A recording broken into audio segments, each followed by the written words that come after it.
meu coração? Como estão vocês? Como estão vocês, meus corações, nesse momento aí? Faz muito tempo que a gente não conversa, faz muito tempo que a gente não compartilha informações. E a vida do professor é trocar informações, criar caminhos para a gente conseguir entender as coisas. E a gente está aí há tanto tempo sem conversar.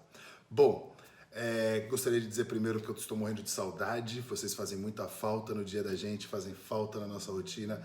Fazem falta, galera. O ser humano é um ser social. Não somos seres individualistas, somos seres do coletivo. E ficar longe a gente sente, faz falta, faz doer o coração, certo? É um prazer estar aqui de volta, mesmo que seja assim nesse meio do online. Claro que não é a mesma coisa da presença, a gente não se sente do mesmo jeito, a gente não está do mesmo jeito, mas já estamos um pouquinho mais próximos e sempre dizem, né? A internet aproxima e é verdade. A internet nos aproxima e nos possibilita, nesse momento, estudar um pouco, colocar a cabeça para continuar trabalhando. A gente tem que entender uma coisa, o cérebro é igual motor de carro, galera. Se a gente deixar muito tempo desligado, ele não pega no tranco, entendeu? É igual o músculo, se a gente não movimenta, ele perde a forma dele, ele perde a força dele. Então a gente tem que colocar o nosso cérebro para trabalhar, vamos conversar um pouquinho hoje. A gente já falou sobre vários movimentos culturais, vocês já estão inteirados sobre arte, estão aí muito, com certeza devem ter visto algumas notícias sobre arte na TV durante essas férias, né? E a gente vai falar um pouquinho sobre isso, vamos falar na aula de hoje sobre a relação entre arte e consumo e como que é essa relação. A gente já falou sobre um grupo de artistas que fala sobre isso, né? Mas a gente vai falar isso daqui a pouco com mais calma, beleza? Vamos lá? Podemos começar? Olá, galera, vamos lá então. Nessa aula de hoje, então, a gente vai abordar essa relação entre arte e o consumo e eu quero perguntar uma coisa para vocês. Para a gente começar, como que vocês acham que nós consumimos arte nesse mundo? Como que é a nossa relação com arte? Eu consumo arte comprando somente? Nós só temos arte para nós se nós comprarmos? Claro que não. Que absurdo, professor. Tá maluco? Claro que não, galera. A arte não é feita nesse sentido. A arte é produzida num contexto muito mais amplo. Eu posso ter, às vezes, relação com arte ao andar por uma rua e ver uma pintura numa parede, certo?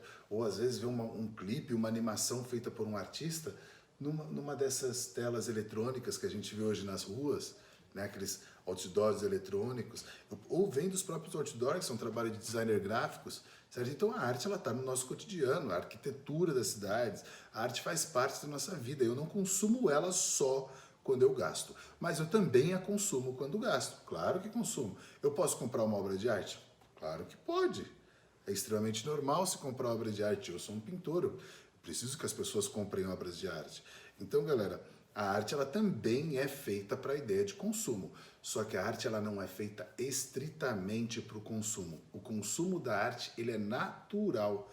Nossa, professor, como assim natural? É natural, ela faz parte da nossa vida. A gente convivendo com as coisas consome obras de arte. Vocês vendo aula comigo, vocês estão consumindo aí já algumas obras de arte, galera. Ela faz parte do nosso cotidiano. Eu assobiando numa rua uma música, eu estou espalhando e as pessoas estão consumindo uma obra musical, uma obra de arte, tá? Então a obra de arte ela é feita aí, ela está no nosso cotidiano. E a gente tem no mundo de hoje, além dessa arte comum, essa arte popular, que a gente observa constantemente, tem a arte produzida como produto, como algo para ser vendido, como algo para todos comprarem. Vocês se lembram de alguém quando eu falo isso? Bom, a gente pode pensar aí no Romero Brito. O Romero Brito é um artista brasileiro, pernambucano, vive hoje nos Estados Unidos, mas que cria obras de arte para o consumo. Professor, mas isso tem problema? Claro que não, isso não é um problema, nunca será um problema. Não tem como uma obra de arte ser feita para o consumo se tornar um problema. O que acontece? A intenção é diferente, tem artistas que fazem obras de arte com intenções diferentes, certo? Na verdade, obviamente, toda obra de arte é pensada em ser consumida. Tudo que alguma pessoa faz, a desenha, pinta, compõe, ela faz pensando em alguém observar, apreciar, consumir aquela obra.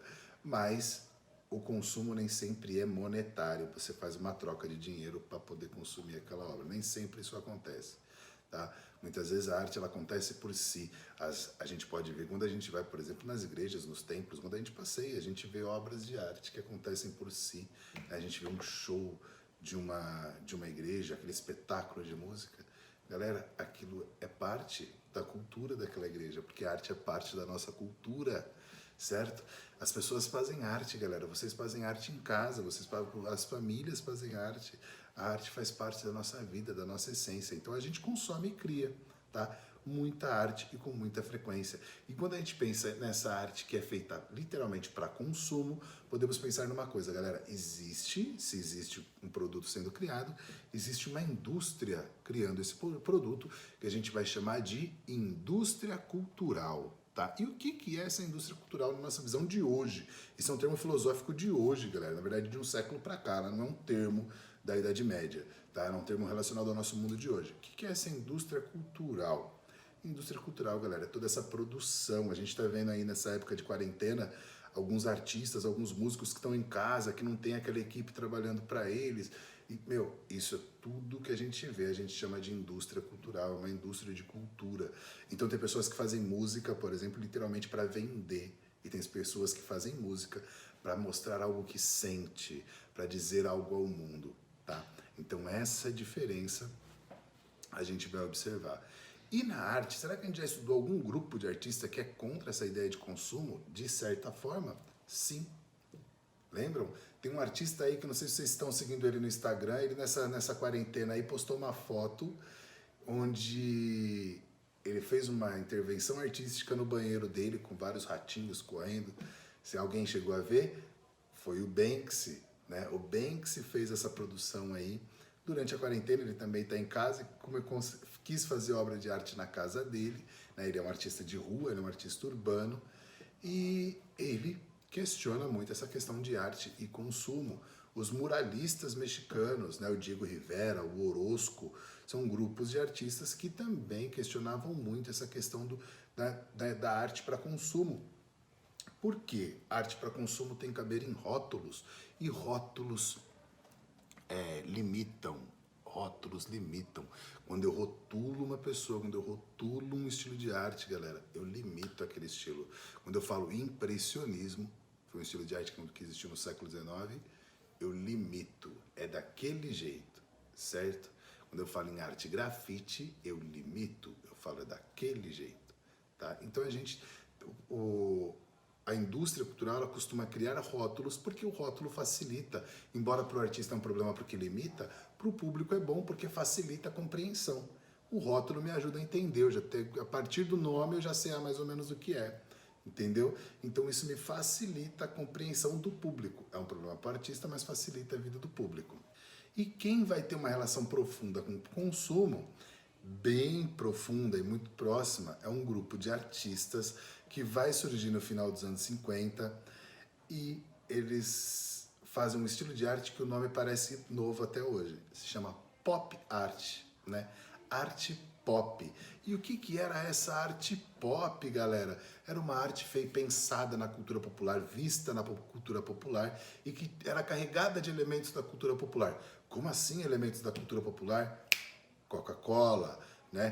Posso pensar Nike, posso pensar um ator aí, o Elvis Presley como cantor, posso pensar os Beatles, posso pensar o Justin Bieber, né? Ou o United, não sei se eu falei certo, mas posso pensar eles. São fenômenos pop, todo mundo conhece, toda a população conhece. Isso é ser pop, tá? E a arte pop, ela nasce um pouco meio que questionando a ideia do consumo, mas ela se relaciona muito profundamente com a ideia do consumo, muito. Ela vai acabar sendo obras de arte feitas para ser consumidas. Tanto que às vezes eles vão fazer várias iguais. Vão surgir essa época de várias iguais, várias serigrafias iguais. O Andy Warhol, que é um principal artista desse período, o grande mestre desse período, ele vai produzir uma obra de Marilyn Monroe, onde ele faz várias Marilyn Monroes iguais, onde ele vai fazer várias latas de sopa, porque para os americanos a comida enlatada é uma coisa popular. Ele vai fazer várias latas de sopa, todas iguais, né? E ele vai produzir essa característica. Por quê? Porque o que é cultural da massa, e é importante a gente pensar nisso, a cultura da massa é uma ideia de cultura pop. O que é popular na massa, ele é comum, ele é sempre igual, certo? E a cultura pop fala sobre a cultura de massa, né? O que as massas consomem com frequência, né? Que tipo, e galera, se a gente prestar atenção, existe isso mesmo. A música que todo mundo aos poucos começa a ouvir, tanto que se alguém não ouvir, você fala, nossa, como você nunca ouviu essa música? Porque ela virou uma música da massa, de massa, né? Massificada, todos ouviram. E a arte é sempre massificada? Não, claro que não. Muitas vezes a arte ela é muito mais individualista e ela não é ligada a essa cultura de massa, tá? E aí a gente pode pensar, a pop art vai ter essa relação. Além do Andy Warhol, a gente pode pensar um outro artista de origem judaica chamado Roy Lichtenstein, né? O Roy Lichtenstein ele vai fazer muitas obras ligadas ao quadrinho, porque a pop art tem uma influência de quadrinho, né? E ela vai ser, por quê? Porque o quadrinho para os americanos é uma leitura de consumo, é uma leitura muito comum para eles. Então essa relação eles vão fazer constantemente, né? O Andy Warhol vai falar sobre a questão dos 15 minutos de fama, né? Que todo mundo vai ter seu período de fama.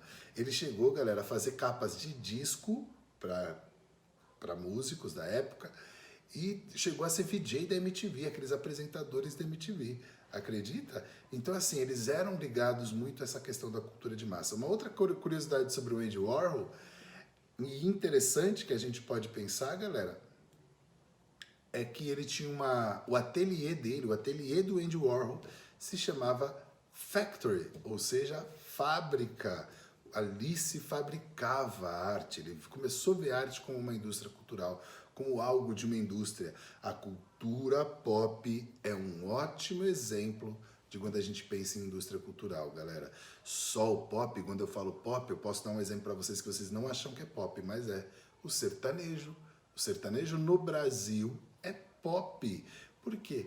É o que a massa, alcançou a massa, certo? Esses cantores sertanejos universitários. Só isso? Não, a gente tem outros estilos, não vou pensar que é só esse não. Mas ele alcança essas massas todas. E uma música que não é pop, que não é popular, que não alcança? Tem as músicas regionais, eu posso citar uma para vocês, por exemplo, o jongo, né? O jongo não é uma música, um estilo de música pop que todos escutam, né?